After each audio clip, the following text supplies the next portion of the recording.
Hello everyone, thoughts live में आप सबका स्वागत है।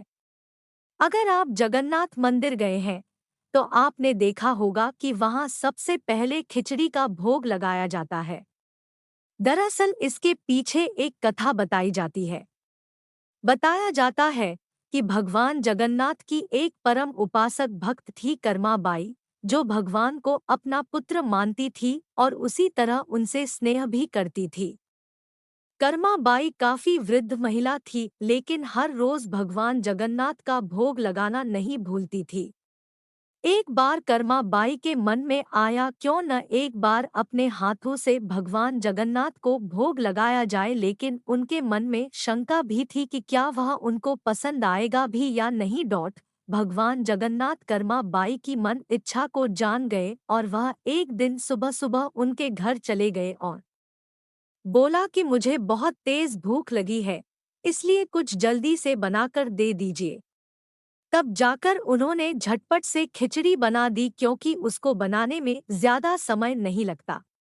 कर्मा बाई ने भगवान को खिचड़ी परोस दी और खुद पंखा करने लगी।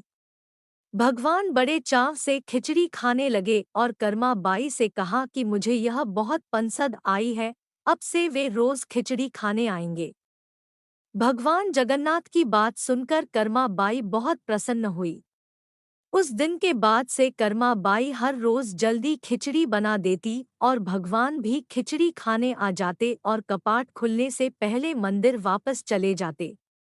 महात्मा ने बताए भोग लगाने के नियम। एक दिन जब कर्मा बाई खिचड़ी बना रही थी, तब एक महात्मा ने देखा कि कर्मा बाई बिना स्नान और रसोई साफ किए बिना खिचड़ी बना रही है। तब महात्मा ने कर्मा बाई को समझाया कि ऐसा करना गलत है। अगर प्रभु के लिए भोग बना रही है तो स्नान करके और साफ सफाई के साथ नियमों का पालन करते हुए भोजन तैयार करें। महात्मा की बात कर्मा बाई को समझ में आ गई। एक दिन भगवान जगन्नाथ कर्मा बाई के यहाँ पहुँचे और खिचड़ी का इंतजार करने लगे, क्योंकि कर्मा बाई स्नान व साफ सफाई पर ध्यान दे रही थी और नियमों के तहत भोजन तैयार कर रही थी। ऐसे में भगवान ने जल्दी जल्दी खिचड़ी खाई और बिना मुंह धोकर चले गए, क्योंकि कपाट खुलने का समय हो चुका था। महात्मा ने कर्मा बाई से मांगी माफी। मंदिर के पुजारी ने कपाट खोलते हुए देखा कि भगवान जगन्नाथ के मुंह पर खिचड़ी लगी हुई है। जब पुजारी ने भगवान से इसकी वजह जानी तो भगवान ने सब कुछ बता दिया और कहा कि भगवान तो केवल भाव के भूखे हैं। अगर सच्चे मन से भक्त केवल पत्तों का भोग लगाया तो उसका स्वाद सोने चांदी की थालियों में लगे भोग से ज्यादा होगा।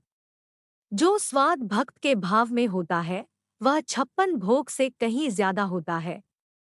जब यह बात महात्मा को पता चली तो उसको बहुत अफसोस हुआ और उसने कर्मा बाई से माफी भी मांगी और कहा कि जैसा तुम भोग लगाना चाहती हो वैसे ही लगाओ।